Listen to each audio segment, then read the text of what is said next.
I was diagnosed with what's called Stargardt's disease, or the adolescent onset of macular degeneration. And my retina specialist at the time of diagnosis said, you're going to have to think about a career because you can't be like a fighter pilot. And I was thinking, not a problem. Wasn't really thinking on that one anyway, so no harm, no foul.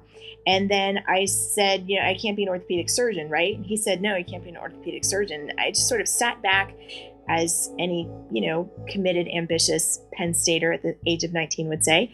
And I said, if I can't operate in a hospital, I'll just operate the entire hospital. This is Dare to Disrupt, a podcast about Penn State alumni who are innovators, entrepreneurs, and leaders, and the stories behind their success. I'm your host, Ryan Newman, and on the show today is Susan Robinson. Susan Robinson is a speaker, consultant, and leader making an impact on the world in a truly unique way.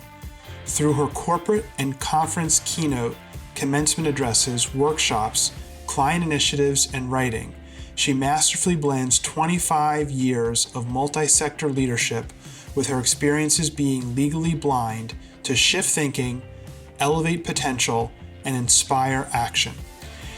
She has worked with global firms and Fortune 500 companies, top non-for-profit organizations, leading universities, and the United Nations.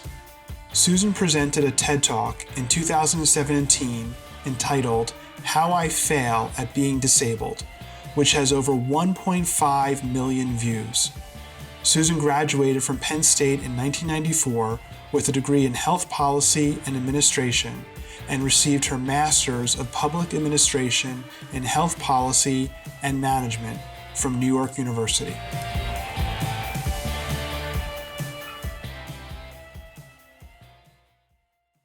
Susan, thank you so much for joining us. This is a big first for Dare to Disrupt. You are our first TED Talk speaker who had over 1 million views on your TED Talk, actually over 1.5 million views, which is pretty extraordinary. So that's a first for us. I want to thank you for making time for us here on Dare to Disrupt. Well, thank you for inviting me today. And it's quite a humbling experience to have that kind of resounding response for a TED Talk. I'm honored to have it and glad to be able to offer something like that to the world. Great. Well, we're going to definitely get to that, but let's not get ahead of ourselves. We'd like to start the way we normally do, which is at the beginning. If you wouldn't mind sharing for us and our listeners, Susan, where you grew up and who some of the big influences were in your life in those very early years.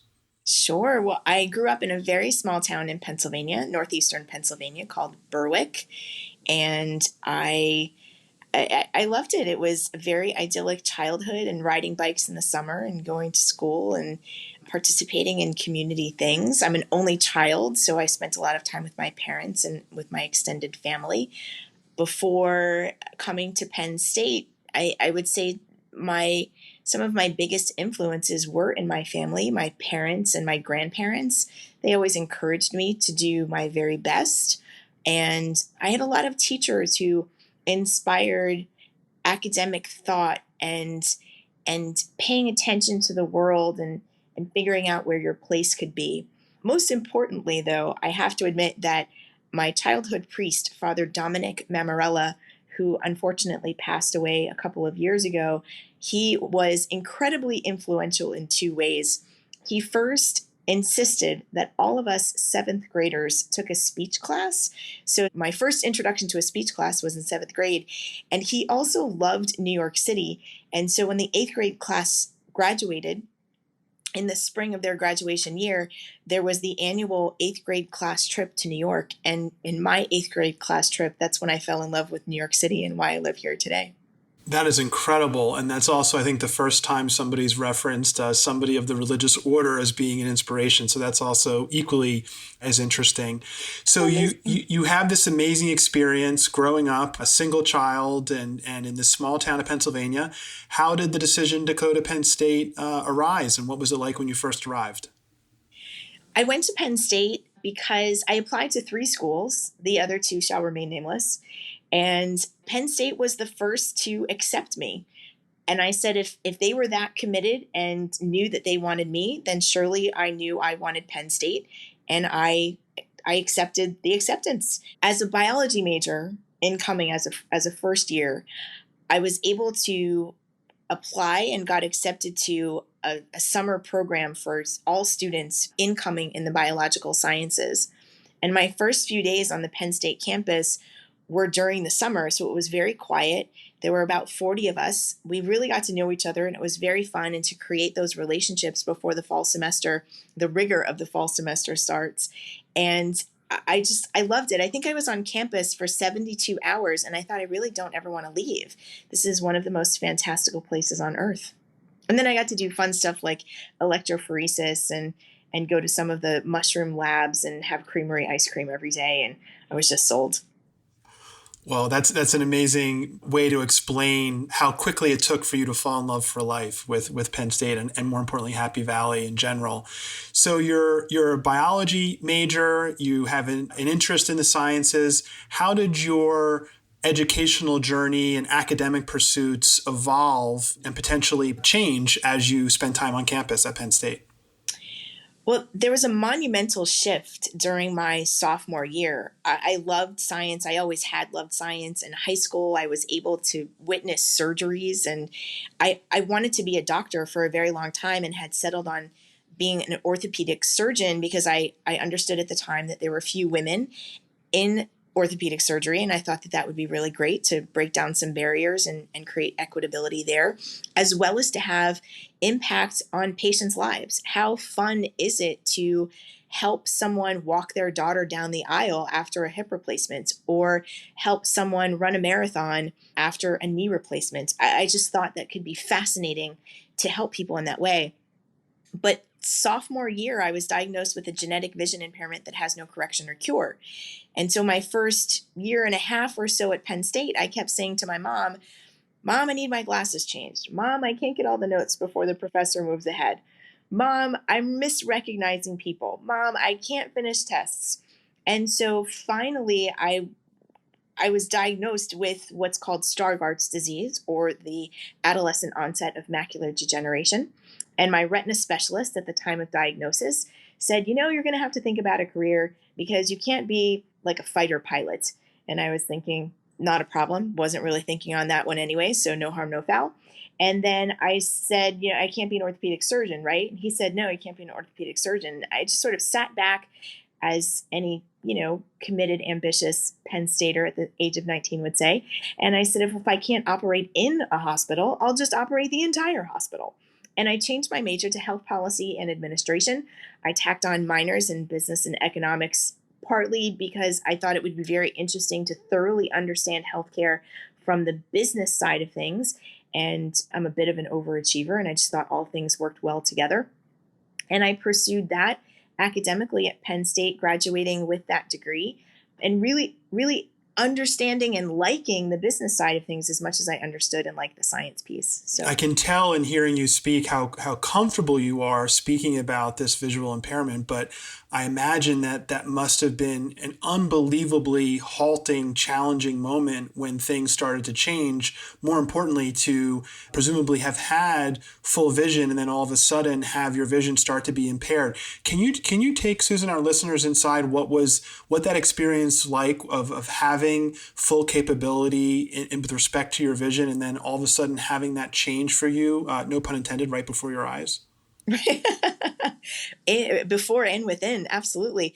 So the macular degeneration often is known as an adult diagnosis, but there are circumstances where pediatric and adolescent patients have not exactly the same.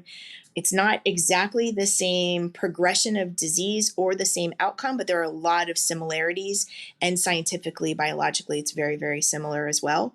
When I was 8, I got glasses for the first time. So I'm nearsighted, just like anyone else who is nearsighted, and glasses or corrective lenses adjust that so 20/20 vision is possible. At the age of 16, I was grown up enough to get contacts and responsible enough to get contacts. That was a really big day in my life. At 16, I also had a driver's license. So what we've been able to sort of retro figure out is that there was no digression within my vision at the point in time that I got my driver's license. By my senior year in high school, I'm now 17, I'm getting out of my front row in class to get closer to the chalkboard to get the notes.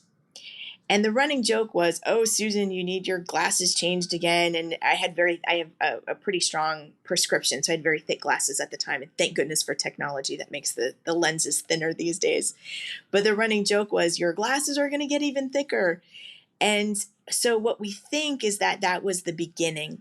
It could be both. I needed my prescription changed and the degeneration started. It's very hard to tell. So by the time I got to Penn State, the digression had gotten to the point where sitting in Schwab Auditorium, for example, 1,100 seats, that was Bio 101 for me. And I'm sitting in the first row, second row, third row. I can't get all the notes.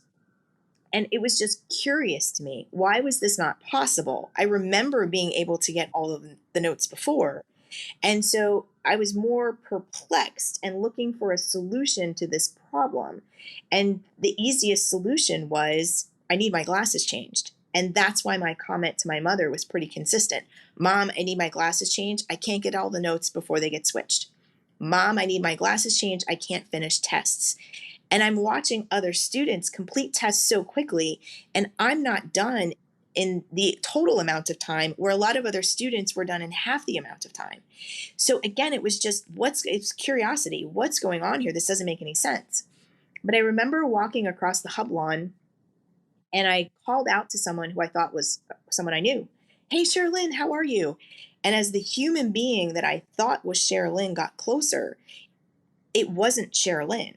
And it was a person who was looking at me with a strange look, saying, like, "Why are you calling me something that's not my name? I don't know you." So when I was diagnosed, after having 3 years of these sorts of increasing, perplexing experiences, when I got the diagnosis, I wasn't relieved to have a vision impairment, but I was relieved to have an explanation to an experience that made no sense to me. And then once I had the explanation, I could then go to other people and be the self advocate that I sort of instantly turned into, which was, "Hey, Professor so and so, I have a vision impairment and I'm legally blind. I'm not able to get all of the notes before you switch to the next ones. Would you mind printing out your slides and giving them to me so I could follow along in my seat?" And everyone was very accommodating. I had absolutely no negative response from Penn State. And in fact, Penn State, I give Penn State a lot of credit because they just said, "How can we help? And what do you want to do? And how can we support you getting there?" It was, again, I was not happy to have a vision impairment, but considering all the circumstances, I think it was an A+ scenario of all the things to be able to support me to create a life that's highly fulfilling and deeply rewarding. Well, it's amazing to hear you refer to that in the frame of curiosity. I'm reminded of Albert Einstein's famous quote, "I have no special talents. I'm only passionately curious."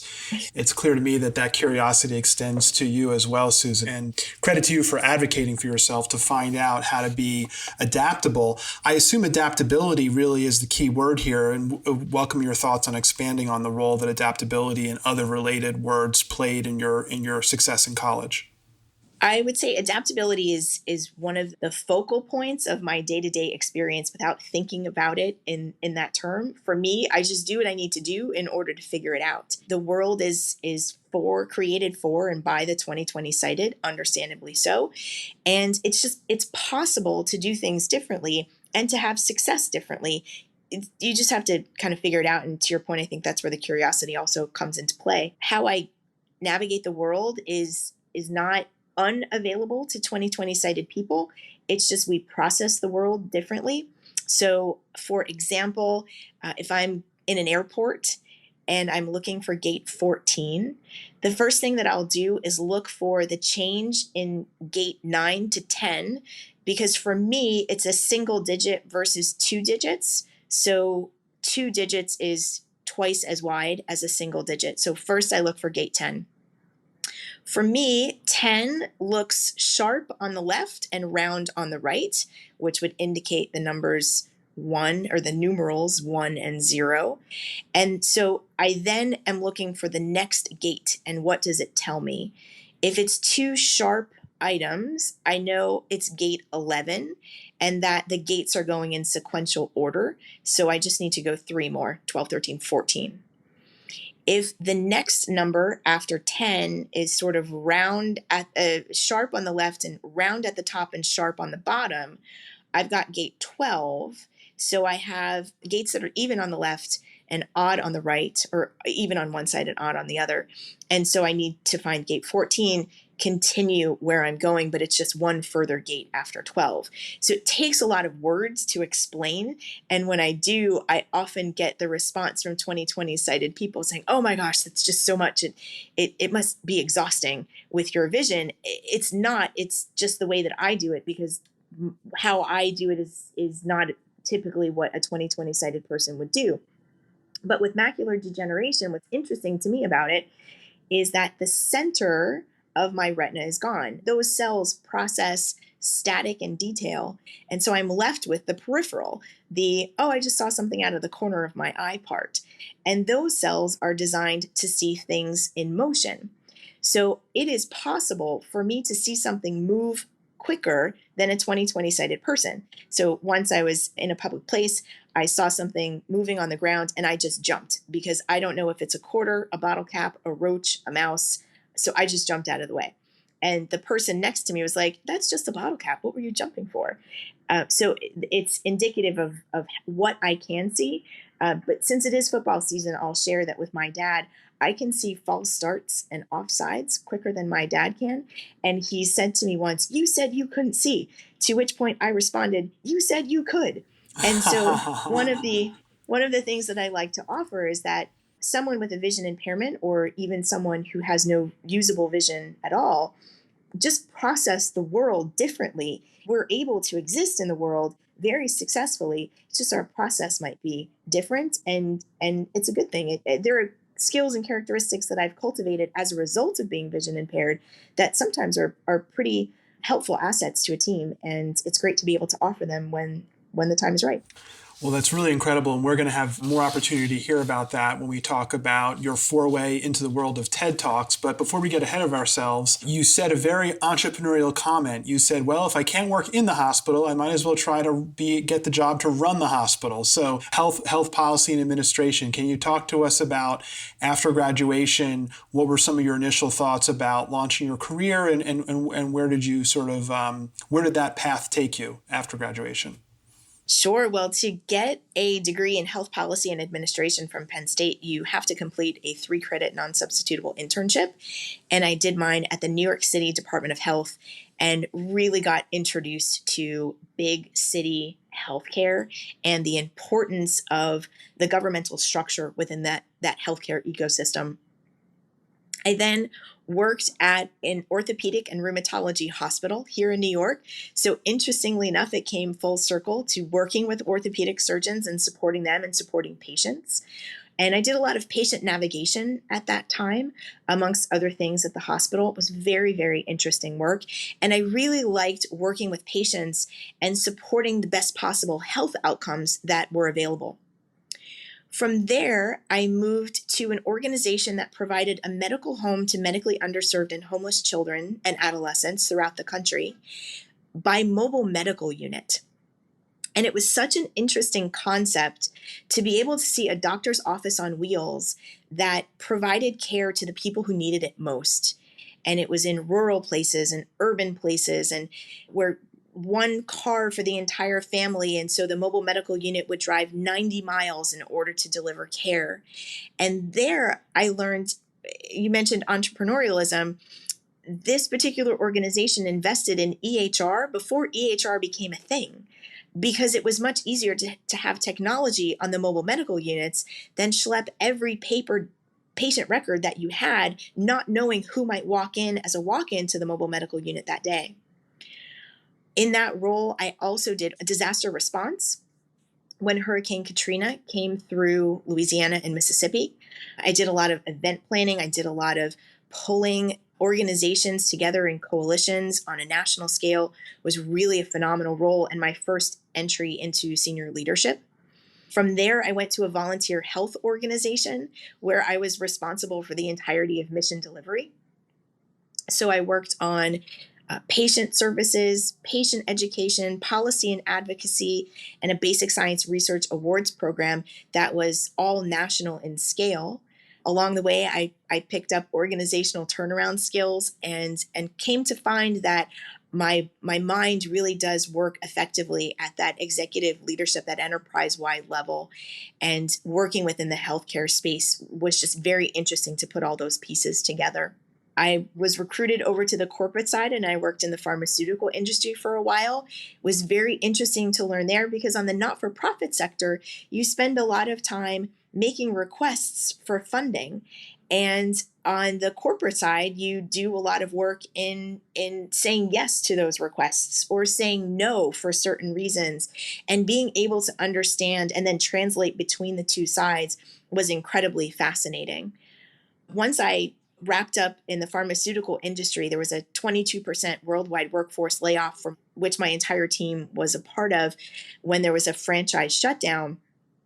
I sat back and I thought to myself, a lot of really smart people have asked for my thoughts, and I've always been very humbled and felt very privileged that not only did they do that, but a lot of times what we talked about materialized in some way.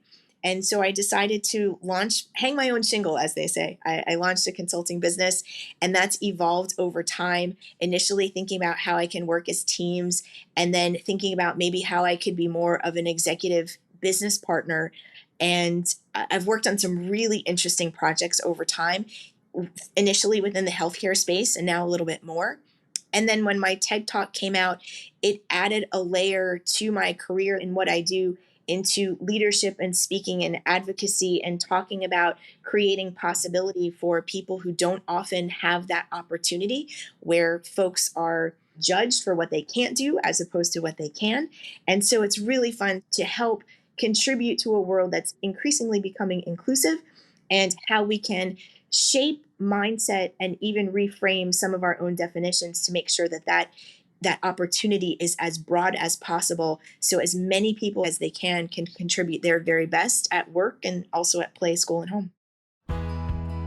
The National Science Foundation's Innovation Core program, also known as I-Core, uses experiential education to help researchers gain valuable insight into entrepreneurship, starting a business, or industry requirements and challenges. Penn State is a proud partner member of the I-Core Mid-Atlantic Hub, working collaboratively with a network of universities to build and sustain a diverse and inclusive innovation ecosystem across Pennsylvania. To learn more about the program and how you can get involved, please visit invent.psu.edu.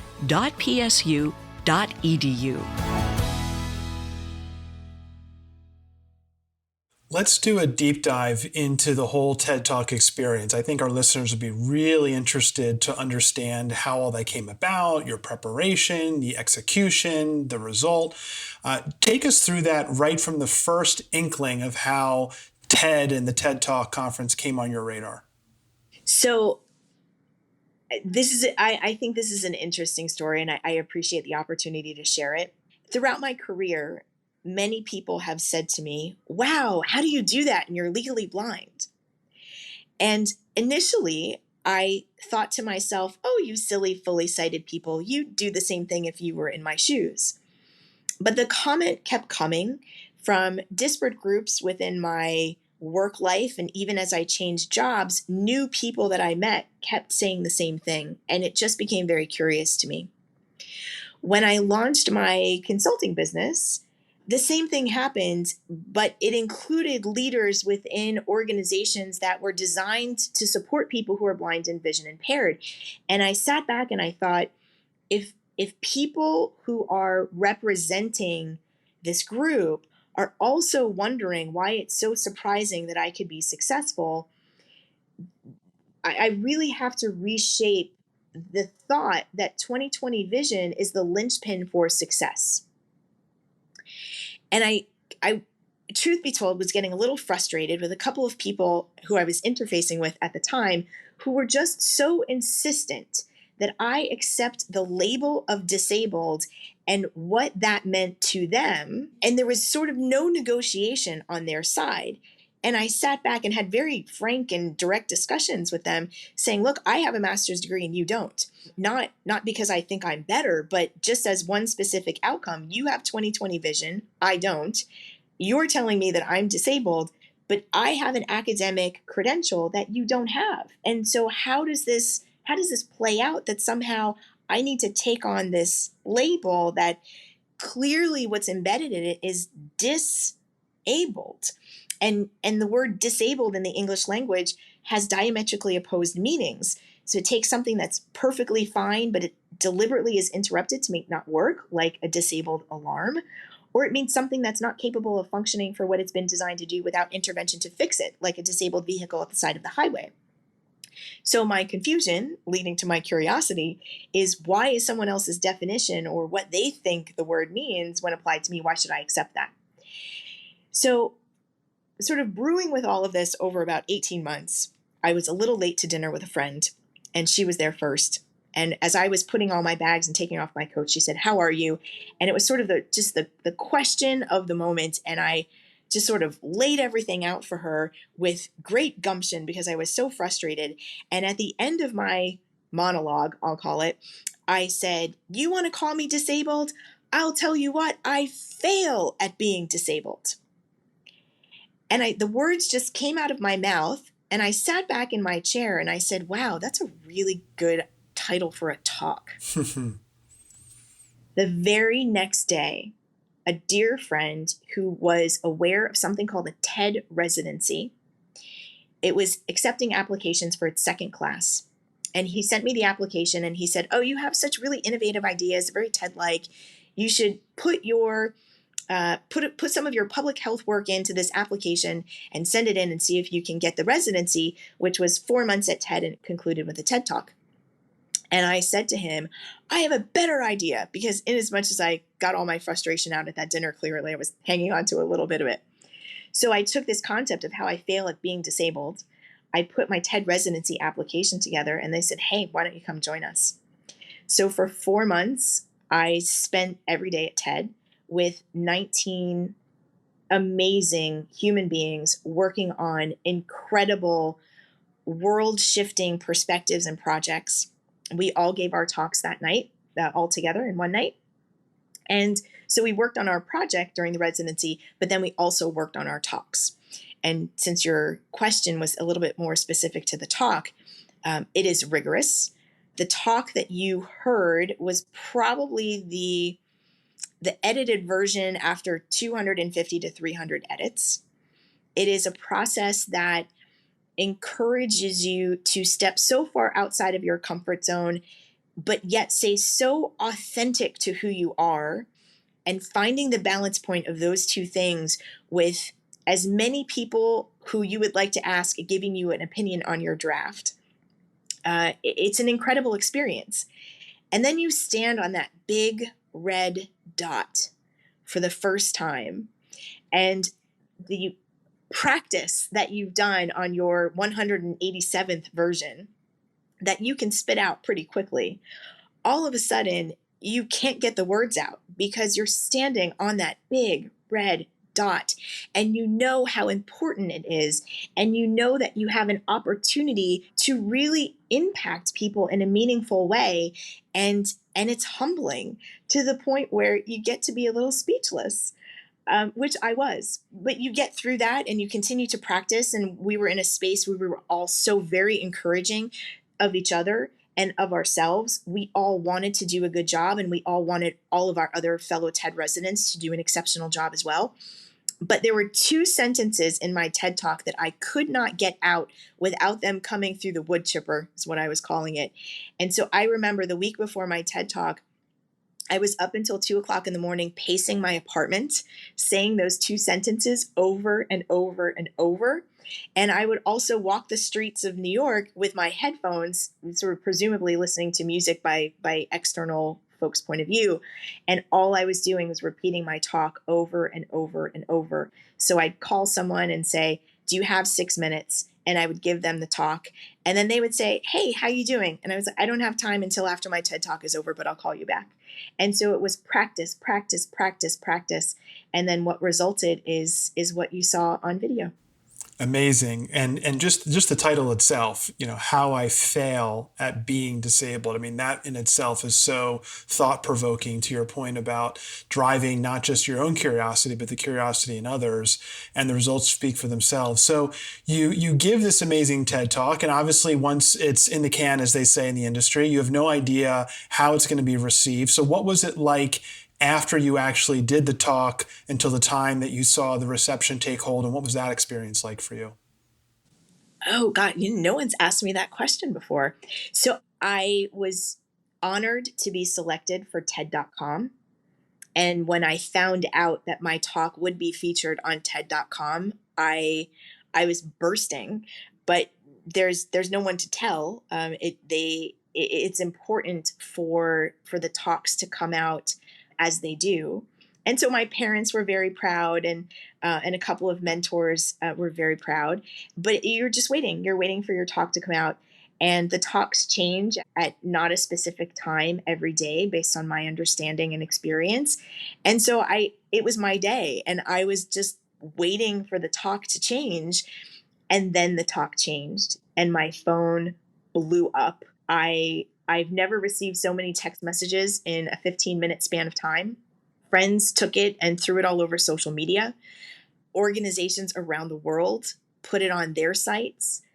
And I had pre-scripted a dinner with friends that, or pre-planned a dinner with friends that night. And two of them weren't really engaging in the conversation, which the other two of us were like, what's up with the two of them? But what I realized after the fact is that they were refreshing their phones every minute until the ticker switched to 100,000, which happened during dinner that night. So that was and we just got to celebrate. So it was very, very fun. But it was interesting feeling the talk go around the world. So it changed about 11 o'clock in the morning. And at 11 o'clock in the morning, people in California, it's 8 o'clock in the morning. They may not necessarily be checking things out. And so it was fun to watch the talk sort of go around the world, because I have a great network of friends and colleagues. And as they would get to it, as they would wake up in the morning, not knowing that it was going to be me, the messages that would come up and the people who gave really complimentary feedback, but also very thought-provoking feedback when they had different points of view. And it was great to have those kinds of dialogues as well, and to be engaged with folks around the world, understanding culture and understanding perspectives, individual perspectives, community perspectives, national or regional perspectives. It's fascinating. And I really enjoyed the opportunity to have those conversations. But what I will say, one of the things that still tickles me pink is that Qantas Airlines selected my TED Talk as part of their in-flight entertainment, which I never would have known, not flying to Australia on a daily basis. But one of my friends happened to be flying back from a United Nations event here in New York to Sydney, and she happened to see it, and she took a picture of it and sent it to me saying, "Is this you? It looks just like you."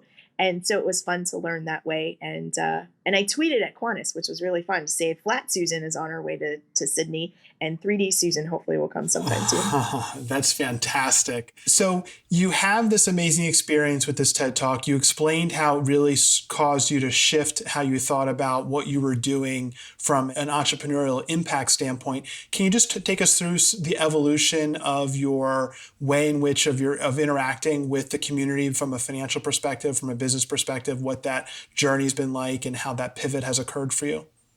So the TED Talk layered on speaking for me in a way that I hadn't anticipated. A tremendous opportunity, and one that I'm so glad to have.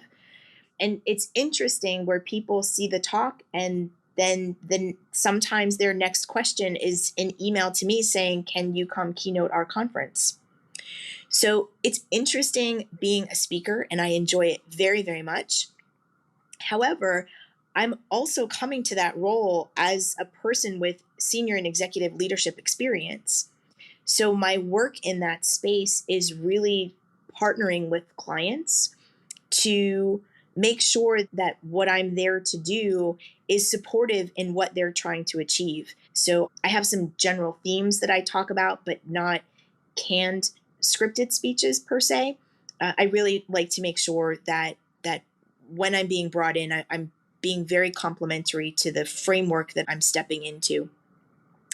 And then the work that I do from a consultant standpoint is complementary. So what people are interested to know when I speak, generally, if it's a corporate keynote or conferences where there's a professional audience in mind, the intersection of leadership and quote unquote disability is what's most interesting. And we can unpack that in lots of different ways. We can look at it from an HR perspective. We can look at it from a DE&I perspective.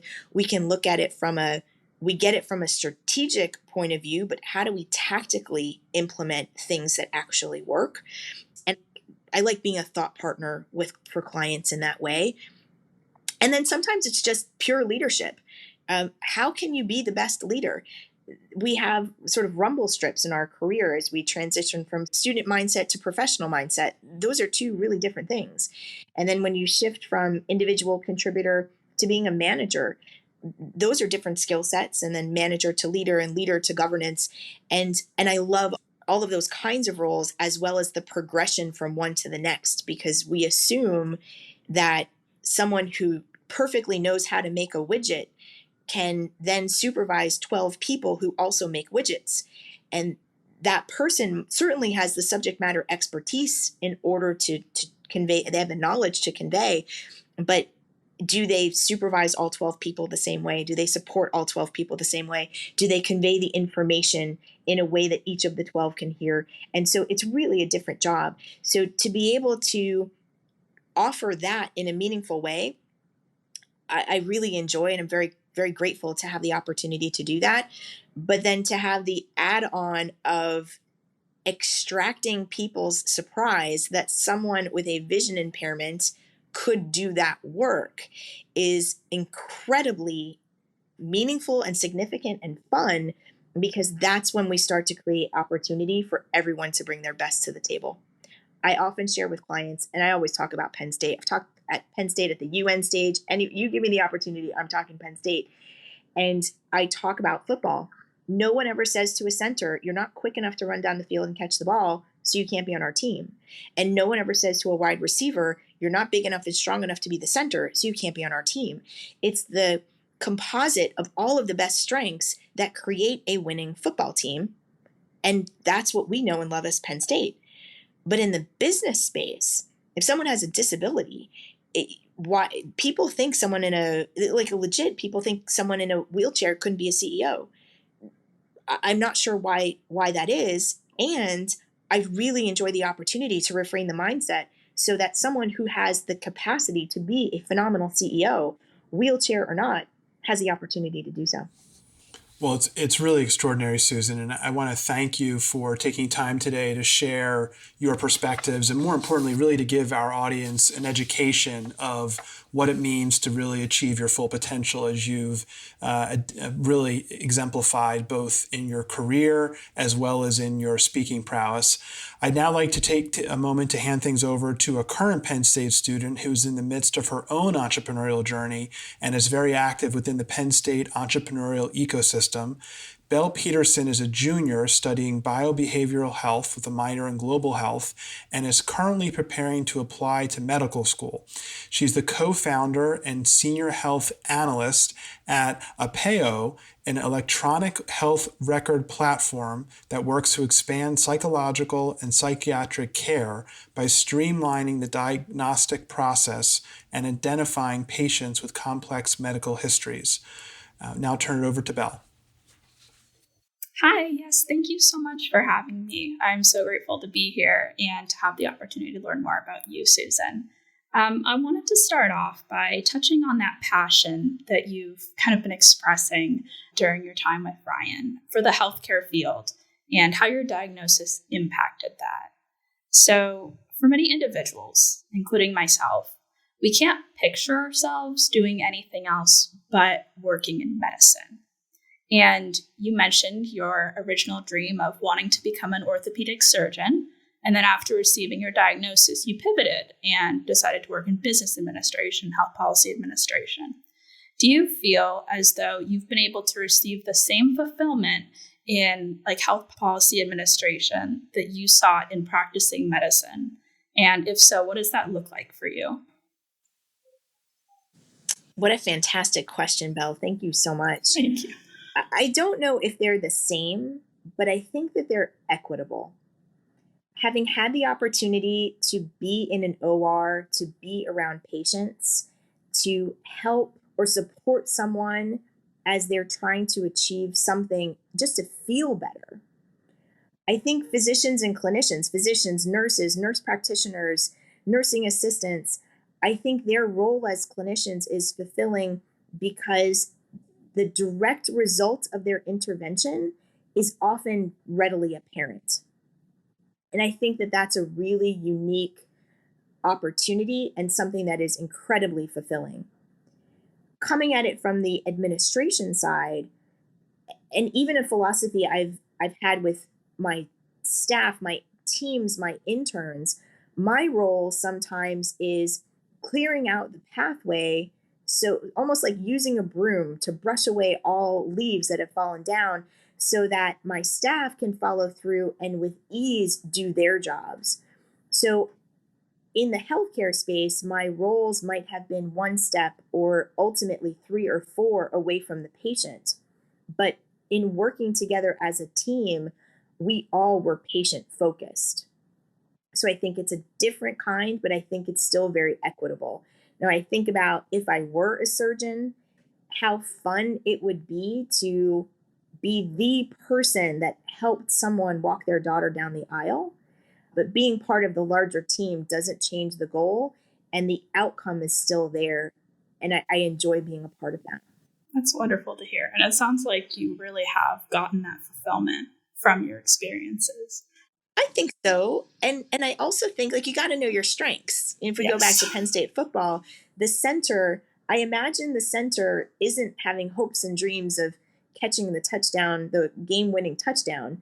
But the center is part of the team that allows that game-winning touchdown to happen. So you have had a significant amount of roles in the healthcare field and in consulting. So do you want to explain a little bit more about the lasting impact you hope to have on the world, just based on all the different communities that you've touched and the work you've tried to do and kind of the diversity of experiences you've had? Legacy it's an interesting word, and I think the definition of it belongs to others or to history or to people who are much more clever than I in defining that. What I hope is that I am able to create and be a part of creating a place in the world where everyone can bring their very best selves. The question I often ask myself is, what if everyone had the opportunity to give of their very best?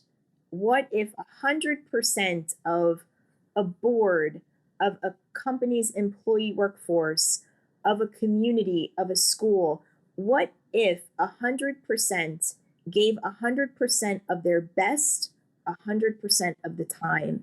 And what could that outcome look like? Mm-hmm. Do you feel like you've been able to do that? I hope I have. I feel like you have, but I was curious about your perspective.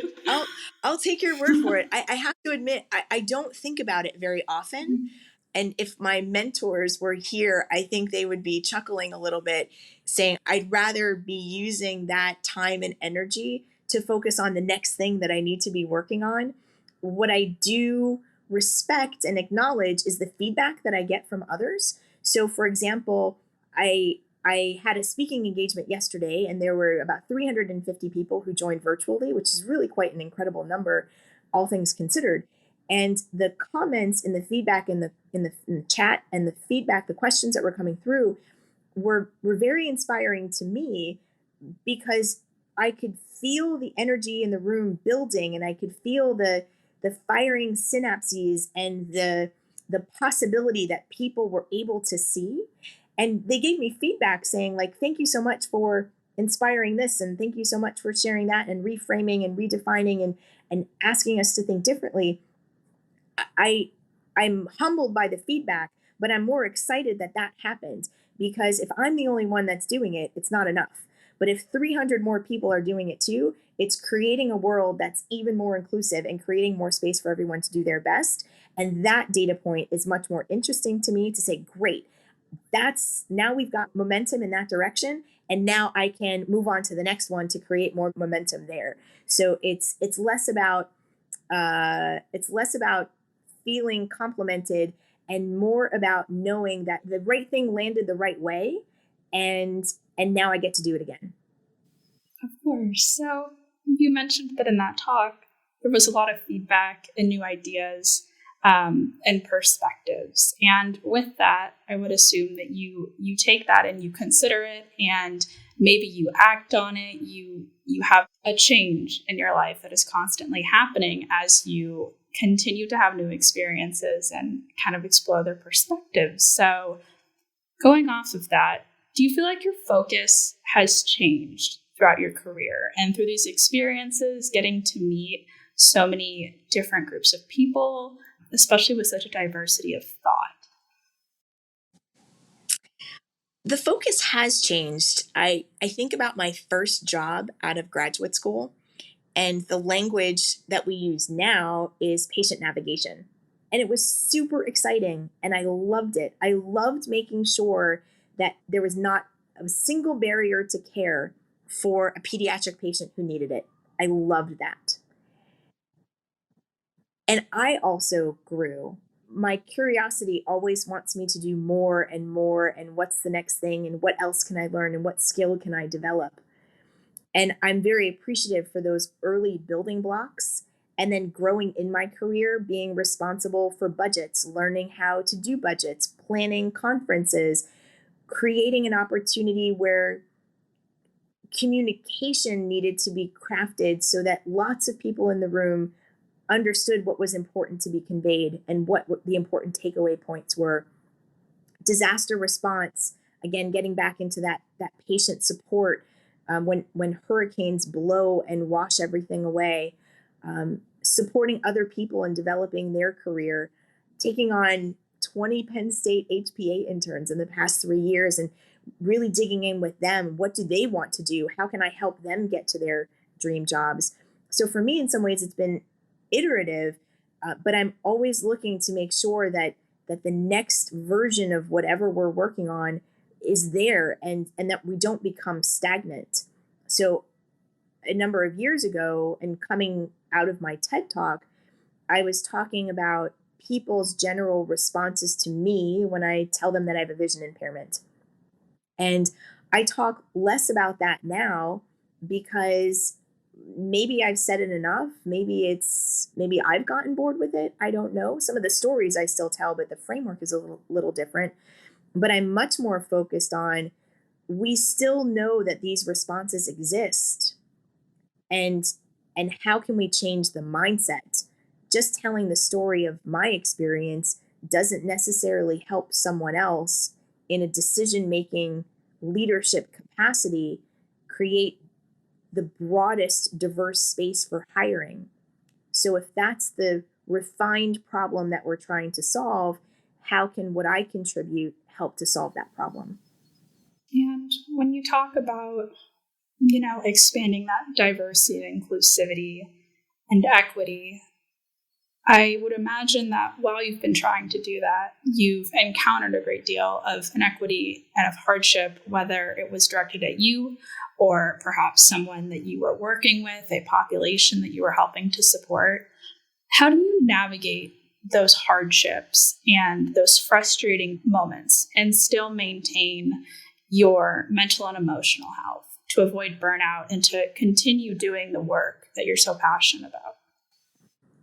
The passion is an incredible fuel that solves some of what you're talking about. Mm-hmm. If I was a person that got up every day and hated the work that I did, it's hard to find the energy and the commitment to follow through. So passion is an incredible driver. But you do know a couple of things, which, I have had even recently people who say some really mean and unkind or just kind of jerky things to say.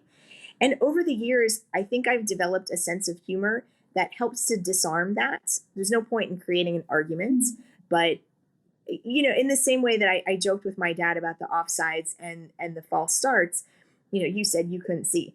And with him, I can really joke because we know each other very, very well. And so to be quite sassy, to say to him in return, you said you could see, is kind of, I try to take that nugget and apply in other places to help bring down negative emotion, and also to help folks understand that complicated things like policy around disability, it is complicated, and there's no one right answer, and there is a lot of work being done.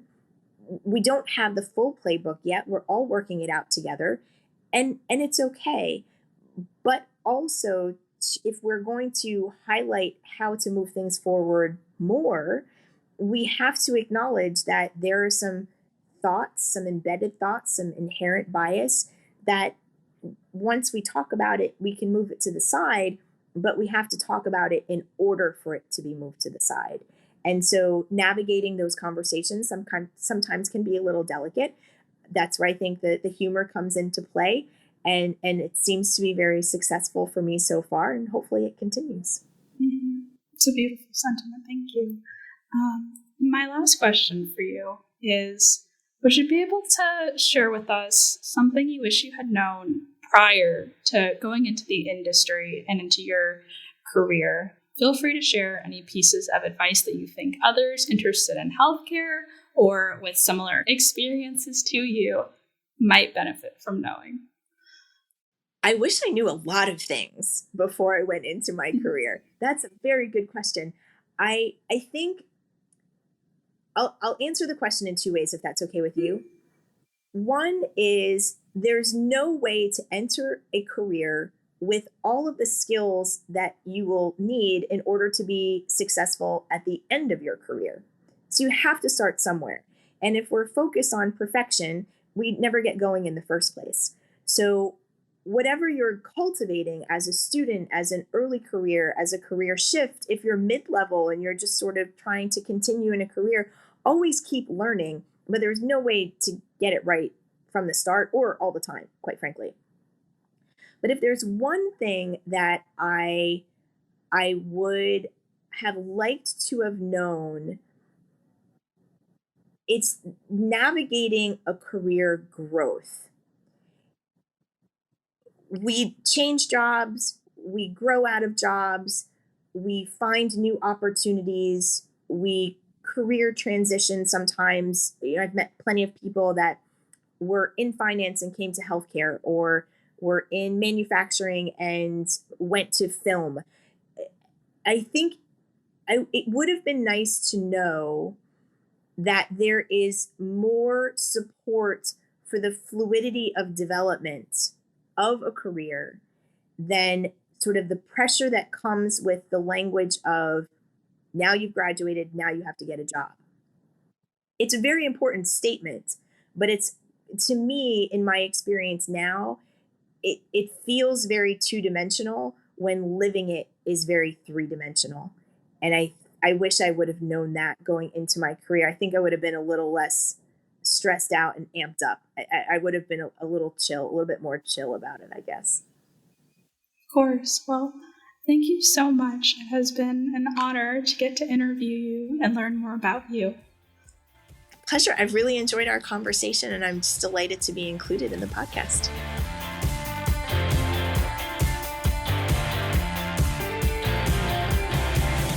That was Susan Robinson, speaker, consultant, and leader.